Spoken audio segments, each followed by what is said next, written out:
रिश्ते में तो हम तुम्हारे बाप होते हैं, नाम है शहंशाह।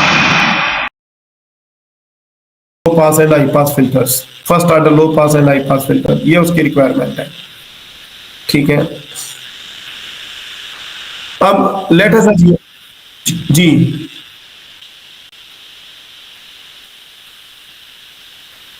हाँ, वो बस मैं इधर से प्रेजेंट करता रहा, वो कनेक्शन हमारी दोनों व्हाट हैपन जी। So assume K P B is equal to K H P is equal to K L P. अब ये जो के पी बी है ना, ये गेन है पास बैंड की। सही है। आप एक चीज नोट करें कि हम जिस फिल्टर को डिस्कस कर रहे हैं वो है बैंड रिजेक्ट फिल्टर, लेकिन उस बैंड रिजेक्ट फिल्टर के रिस्पांस या इस तरह का हो सकता है या इस तरह का हो सकता है। हम अभी ये वाला डिस्कस कर रहे हैं। ये जो बैंड रिजेक्ट फिल्टर है ना, ये बैंड रिजेक्ट फिल्टर का जो रिस्पांस है, तो उसमें देखें ये रिजेक्टेड बैंड है। इस रिजेक्टेड बैंड के दोनों तरफ पास बैंड है, इधर भी पास बैंड है और इधर भी पास बैंड है। जो इस पास बैंड की जो गेन है ना, इसकी जो गेन है वो कितनी है, केपीबी। सही है। के का मतलब है गेन, पी के पी से मुराद है पास, बी से मुराद है बैंड, यानी कि जो पास बैंड है ना उसकी गेन। तो उसकी गेन कितनी है, केपीबी। ये भी पास बैंड है, इसकी गेन कितनी है, केपीबी। लेकिन जो रिजेक्ट बैंड है, देखें ये, इसकी केपीबी की वैल्यू कितनी है, 0। इसमें की वैल्यू जो है 0 वैल्यू है। सही है ना, गेन की वैल्यू 0 है। तो अभी आप देखें कि ये जो हमारे पास के पी बी है वो कहता है ये ट्रू है। सही है कि नहीं, के पी बी इज ट्रू। तो इससे पहले मैंने आपको एक्सप्लेन किया था कि यहां पर ये जो सर्किट है इसमें एक हाई पास फिल्टर लगा हुआ है और एक लो पास फिल्टर लगा है। दोनों आपस में पैरेलल में लगे हुए हैं और दोनों इकट्ठे फील हो रहे हैं। इनकी आउटपुट जो है ना वो समिंग एम्पलीफायर को जा रही है थ्रू R2 R3, और समिंग एम्पलीफायर फिर फाइनल आउटपुट देता है। सही है। अब ऐसा फिल्टर ये डिजाइन करना है जिसकी ओवरऑल गेन 2 हो, यानी कि पूरे के पूरे सर्किट की गेन 2 हो। अब आप देखें कि ये हाई पास फिल्टर के साथ सीरीज में समिंग एम्पलीफायर, लो पास फिल्टर के साथ सीरीज में समिंग एम्पलीफायर। तो इसका मतलब है कि ये हाई पास की और समिंग एम्पलीफायर की गेन आपस में ऐड हो रही है, और इसकी गेन भी सॉरी मल्टीप्लाई हो रही है। इन दोनों की गेन आपस में मल्टीप्लाई हो रही है, इन दोनों की गेन भी आपस में मल्टीप्लाई हो रही है। तो हमें टोटल 2 चाहिए। तो दो तरीके हैं, एक तो ये है कि ये हाई पास फिल्टर की गेन 2 कर लें, लो पास की भी 2 कर लें, और समिंग की गेन जो है ना ये 1 कर लें। सही है। तो ये हमें ट्रू गेन ओवरऑल हासिल हो जाएगी। यहाँ पर दूसरा तरीका ये है कि जो हाई पास है और लो पास सेक्शन जो है इनकी गेन यूनिटी कर लें वोल्टेज फॉलोअर इंप्लीमेंट करके, और समिंग एम्पलीफायर जो है ना इसकी गेन 2 कर लें। सही है कि नहीं।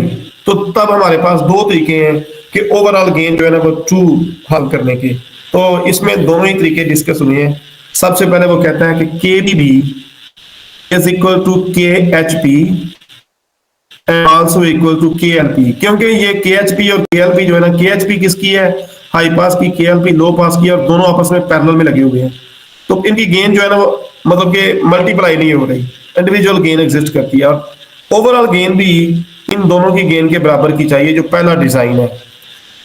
सो लिहाजा K H P is equal to K P B और K L P is equal to K P B. अब हमें ये चीज पता है कि भाई, अच्छा फर्दर जो है ना इसमें चीजें ये हैं कि एफ एच प्राइम जो है एफ एच के बराबर है, एल प्राइम जो है ना एफ एल के बराबर है। ठीक है। अच्छा, फर्दर इसमें यह है कि के एच पी जो है ये 1 plus R F over R 1 के बराबर है। इसी तरीके से जो के एल पी है वो भी 1 plus R F prime over R 1 के बराबर है। सही है। अब अगर हम इसको देखें के एच पी को, तो 1 plus R F over R 1, हमें ये टोटल 2 चाहिए। अगर ये 2 चाहिए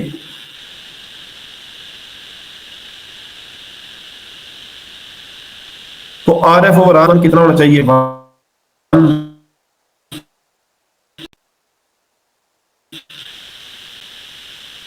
are F prime over R 1 prime कितना होना चाहिए, 1। सो 1 प्लस 1 आर एफ R1 को 10K का यूज करने, इसी तरह RF प्राइम और R1 को 10K और 10K का यूज करने, तो ये हमारे पास 1 हो जाएगी। वही हमने इधर किया है, सही है।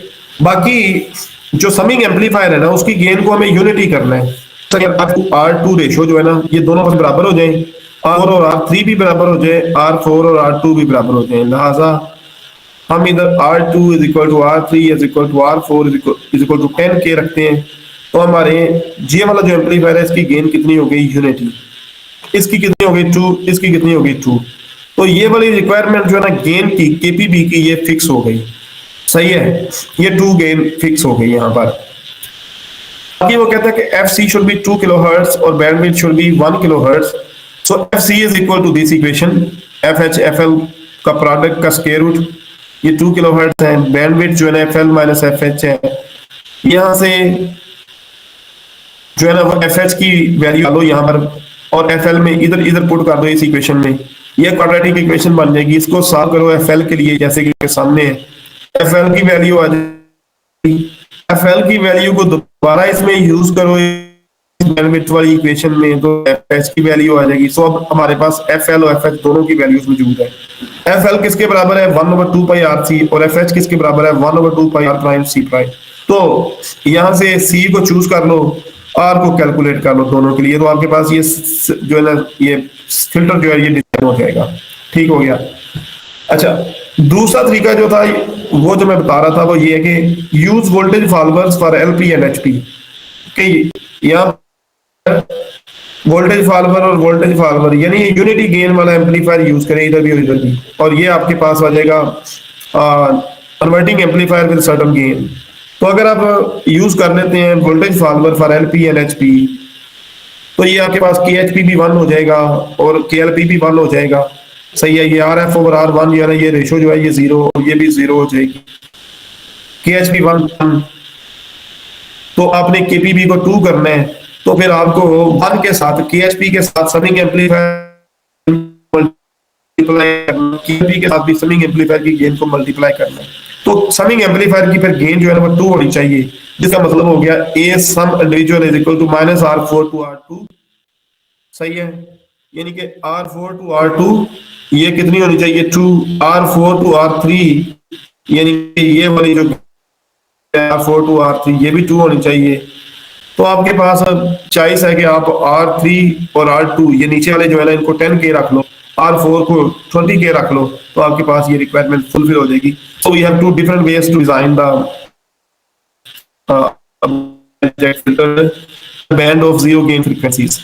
अब दूसरा तरीका नेक्स्ट आ गया जी, वो कहता है band reject filters with 1 0 gain frequency, सही है। यानी कि वहां पर बैंड ऑफ फ्रीक्वेंसी थी जिनके ऊपर 0 गेन थी, अब यहाँ पर सिंगल फ्रीक्वेंसी है जिसके ऊपर 0 गेन आपको फिल्टर देगा, सही है। और वो फ्रीक्वेंसी जो 0 गेन वाली फ्रीक्वेंसी है उसका नाम क्या है? C। C से लिख देते हैं या FC से लिख देते हैं। Notch filter is commonly used in communication and biomedical instruments to eliminate frequency harm। तो जो पावर लाइन फ्रीक्वेंसी है ना, जो 50 हर्ट्ज है हमारी जो पावर सिस्टम की फ्रीक्वेंसी है, ये जो वायर से एनर्जी रेडिएट होती है हर्ट्ज फ्रीक्वेंसी के ऊपर, तो बेसिकली ये दूसरे इंस्ट्रूमेंट्स के ऊपर राइड करती है। और फिर जो सेंसिटिव इक्विपमेंट होते हैं जिनकी करंट और वोल्टेज लो करंट के ऊपर जो ऑपरेट करते हैं, वो उससे ना नाइस सिग्नल से इफेक्ट होते हैं। और रीडिंग जो है जाहिर है कोई भी रीडिंग वॉइस जो बराबर नहीं होंगी, मतलब पास आएगी, उसको इफेक्ट को एलिमिनेट करने के लिए ना नोच फिल्टर यूज किए जाते हैं। नोच फिल्टर क्या है? वो एक पर्टिकुलर फ्रीक्वेंसी को जिसके लिए आपने उसको डिजाइन किया उसको लिमिट है, और जो प्रॉब्लम होती है पावर लाइन की वो रिजॉल्व हो जाती है, सही है। नो फिल्टर नॉर्मली ये काम करता है। तो ये जो फिल्टर हम डिजाइन करने लगे हैं, this is something like the नोच फिल्टर, ठीक है। तो नोच फिल्टर के लिए ट्विटी नेटवर्क जो है ना वो यूज किया जाता है, which is composed of 2 T-shape network, जो कि यहाँ पर शो किया गया है। ये ट्विन टी नेटवर्क है, 2 टी नेटवर्क बेसिकली यहाँ पर लगा हुआ है। नेटवर्क इसको बोलते हैं। To increase the quality of a twin T network, वो कहता है